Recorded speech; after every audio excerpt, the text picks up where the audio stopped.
Today, I behaved ugly. The tram closed its doors in front of me.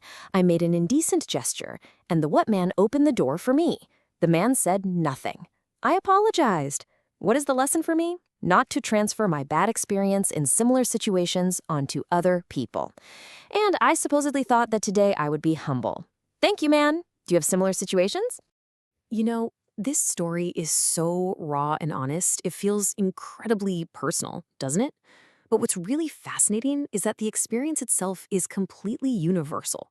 It's like a perfect window into the ancient programming that's always running in the background of our modern lives.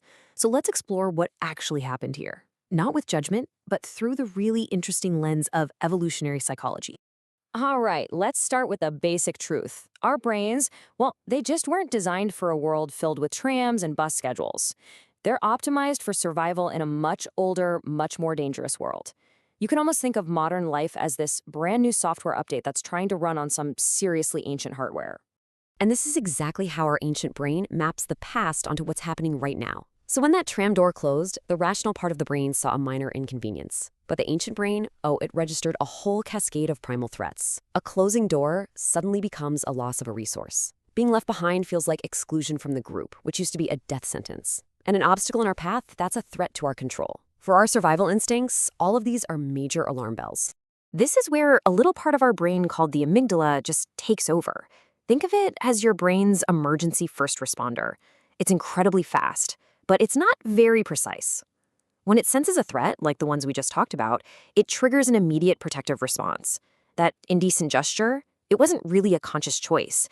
It was a primitive signal, It's the modern equivalent of an ancestor baring their teeth to say, hey, see me, I am not powerless. So the ancient brain has fired off its warning shot. The gesture has been made. And now our mind expects a pretty predictable sequence of events to follow. But this is where the story takes a huge turn, all because of what the tram driver did next. In most situations like this, our brains are basically running a social script that looks a lot like this. There's an attack, even a nonverbal one, and it's expected to be met with a counterattack. It's a really deeply ingrained pattern of, I'll get you back, and it escalates quickly. It becomes a battle for status, a contest of who's going to back down first. This is exactly what the amygdala was primed and ready for. And this is just a brilliant example of a pattern interrupt.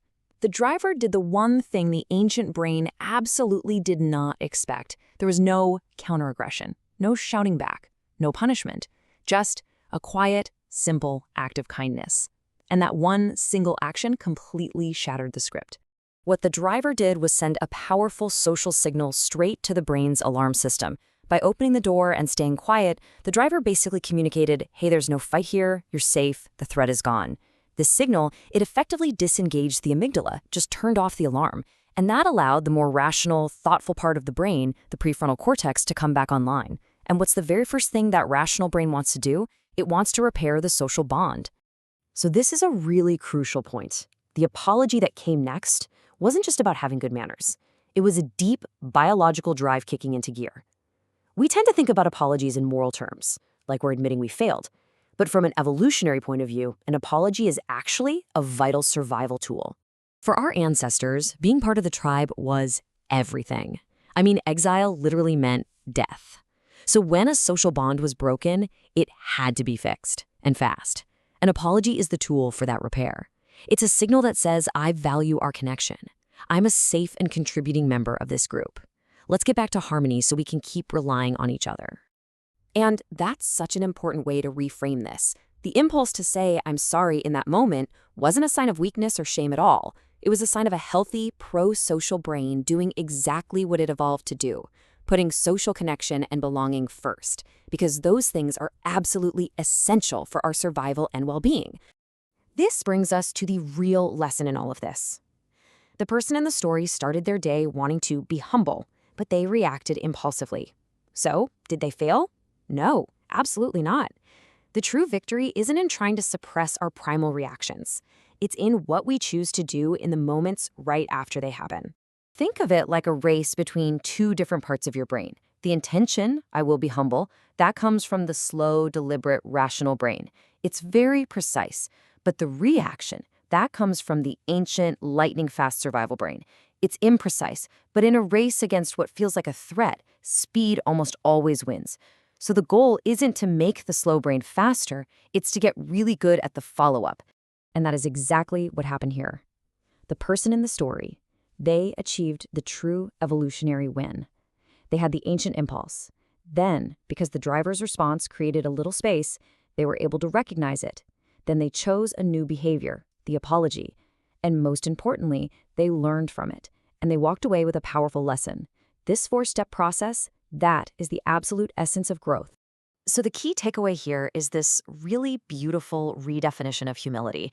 It's not some state of flawless perfection where we never have an impulsive or ugly reaction. Come on, that's just not realistic. Humility is the practice of self-correction.